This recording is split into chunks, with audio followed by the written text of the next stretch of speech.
আমাদের কষ্টের উপার্জিত টাকা আমরা ব্যাংকের মাধ্যমে পাঠাবো না, কারণ আমরা রেমিটেন্স যোদ্ধা ছাত্রদের পক্ষে। আমরা রেমিটেন্স যোদ্ধা, আমরা ছাত্রদের পক্ষে। আমরা রেমিটেন্স যোদ্ধা, আমরা ছাত্রদের পক্ষে। আমরা রেমিটেন্স যোদ্ধা, আমরা ছাত্রদের পক্ষে।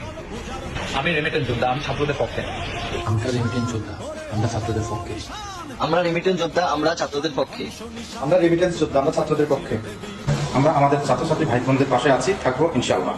আমরা সবসময় ছাত্রদের পক্ষে আছি, থাকবো ইনশাআল্লাহ। আমরা রেমিটেন্স যোদ্ধা, আমরা ছাত্রদের পক্ষে আছি। যোদ্ধা, আমার কাছে দেশ এবং দেশের স্টুডেন্টরা সবার আগে। and zero tolerance against the injustice. আমরা রেমিটেন্স যোদ্ধা, আমরা ছাত্রদের পক্ষে। একজন রেমিটেন্স যোদ্ধা হিসেবে আমি ছাত্রদের পক্ষে। আমরা রেমিটেন্স যোদ্ধা, আমরা ছাত্রদের পক্ষে। আমরা রেমিটেন্স যোদ্ধা, আমরা ছাত্রছাত্রী ভাই বোনদের পক্ষে। পার্সোনাল থেকে একজন রেমিটেন্স যোদ্ধা, আমি ন্যায় এবং ছাত্রদের পক্ষে। আমরা রেমিটেন্স যোদ্ধা, আমরা ছাত্রদের পক্ষে ছিলাম এবং অবশ্যই থাকবো। আমরা রেমিটেন্স যোদ্ধা, আমরা ছাত্রদের পক্ষে।